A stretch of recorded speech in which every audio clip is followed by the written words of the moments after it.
You've been here quite a while. I have been, yeah. Where's the bathroom? They're back there. Just follow this path, you'll run right into it. Okay, so that was a really interesting talk with Danny. So that was a really interesting talk with Danny. When we first started chatting, it became... So who's like, where's your keys? Well, they're right here. It's okay, I'm driving you. Hi. Hello. How are you? You were here when we started walking. I've been here for a while. Yeah. What do you do? I interview strangers for 5 minutes, and I ask them, what is a belief that you really think is true that we can discuss in 5 minutes? And I ask questions. I'm not confrontational, and I do like to record it if you're willing. I can interview for 5 minutes. It'll be fun. I think I can do that. My husband's finding Okay. the bathroom. Oh, I think I gave him directions to it. That was him. Okay. Red backpack, and he was in a hurry. White shirt? You have a white shirt on? Okay. What is a belief that I really think is true? Yeah. It could be about anything. The fun ones tend to go supernatural, like, do you think karma's real? Do you believe in a God? Have you ever seen a ghost? The belief that I think is real is that, there is a God. Okay. I don't think I ever got your first name. I'm sorry. Nancy. I'm Anthony. Hey, Anthony. Pleasure. So you're with a group, or is this a volunteer? I'm not with a group, but there are a group of people that are having these types of talks with people. It's kind of like back when you did math, and then you get to an answer, like a conclusion that a God exists, for example. And then I just ask questions to double check the work. Like, how did you get there? How do you know that it's real? Oh, okay. So why do you, Nancy, think that a God exists? What's the main reason? I think it was just instilled in me from birth, from my childhood. It was the values and beliefs that I was brought up with, and like a sports team? Not like a sports team, but just we're just brought up to believe that we were just put here by evolution. That there is a supreme being, and this is how the heavens and the earth were created, and this is how we got here. So I just think it was from my religious upbringing. Yeah. That, I have that faith, and it is faith. It can't be something that you can scientifically prove. Okay, here's the evidence. Yeah. Here's here's the ark, so we know that's true in the Bible. There's so much that you can punch holes in all of the stories and information from the Bibles, I should say. But as far as documenting it and scientifically proving it, that's not something we can do. And again, it just comes into that. If you have the belief and you have the faith, I just can't fathom that we can have the minds that we do and the souls that we do. We're different from the animals, the other animals. To know that we have souls, and I think if you have a soul, it goes on. That there's another life for us. So. You mentioned that there's lots of things about the belief that people can punch holes in. Why would you continue to maintain a belief if there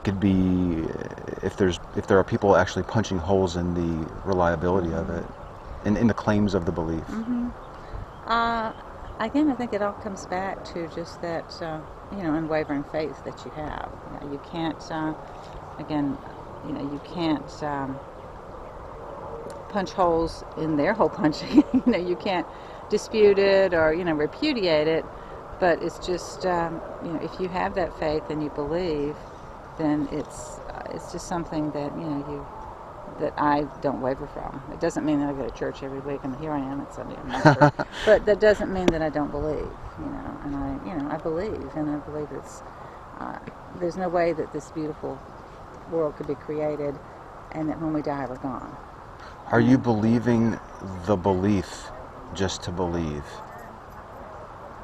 No, I'm believing it because, again, I think it would be I think that would be the ultimate hell, to think that when you die, you're gone. And, I refuse to believe that. I believe that we do carry on. We do have, another existence that we take. spiritual existence. Hold on a second. Are you? I want to really make sure I understand this. And if this isn't what you're saying, correct me if I'm mistaken. But are you saying that one of the reasons why you maintain an unwavering faith in the belief is because another one of your beliefs that you hold is that you might go to this place called hell and suffer? Yeah, I believe that hell exists. Yes, I believe that, and I believe that in living the kind of life that we should, I think this song, always stay humble and kind. I don't think we should ever forget, that we're here, why we're here on earth, and our purpose, and the fact that we're not islands. We're here for each other, for our family and for our faith and for our country. It can go on and on as far as what our foundations are. But to me, it's just the foundation of who I am. That I know that after this earthly life, that we do have an existence in another form. Yes, but is that idea that there's life after this world, this belief that you have, is it a belief that you hold, or is it something that you actually know is true? None of us can know is true. It's a belief that we hold, and again, it's that faith. Faith of the grain of mustard. What is it? What is the verse? If you have a faith of the grain of mustard seed, you have to have that faith to hold on to that belief, because we're assaulted with everything to the contrary, in our lives today, and everything being removed from, the schools where they can't, no prayer, just everything is being removed from us as far as the spiritual goodness, and be able to express it. It's all being repressed to the point that it's difficult to maintain that faith. With everything that goes on now, it's just different than it used to be. I've got one last question, because I know your husband's waiting for you.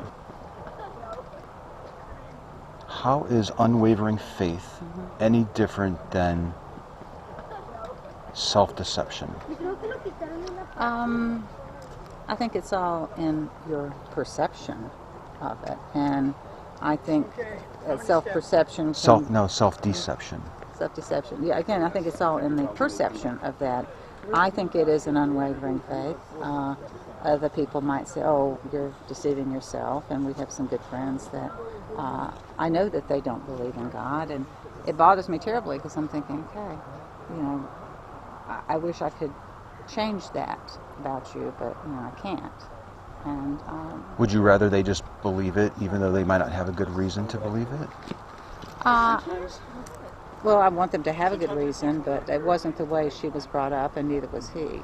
They didn't have any upbringing that supported, a belief in God. What's interesting is on this trail, I meet so many different people that come from all different backgrounds. They were raised, and these beliefs were instilled in them, but they would say, Anthony, I have an unwavering faith in Vishnu. I have an unwavering faith in Allah. It was instilled in me. I know that I believe that it's true. It's my foundation. Yet they've arrived at completely different conclusions, and they're using unwavering faith to be so certain. Do you think that unwavering faith is the best way to conclude that something is actually true? I think unwavering faith is the best way to, you can't confirm it, but just, again, to believe it. That's what you're doing, is you're believing it and living it. And you're believing in it, but you don't know it. Is that right? That's what faith is all about. You believe it, but you don't know it. To me, that's the definition of faith. You know it's there. Yeah, I'm ready. Okay. Yeah, but that's to me what faith is. You can't document it. You can't put it in black and white. You can't scientifically prove it. Einstein said that, but it's there. And that's what faith is believing it, even when you don't have the documentation. Thank you, Anthony. Thank you, Nancy. I've got a card here with my email. Okay, thank you. Have a wonderful day. It's beautiful out. We'll see ya.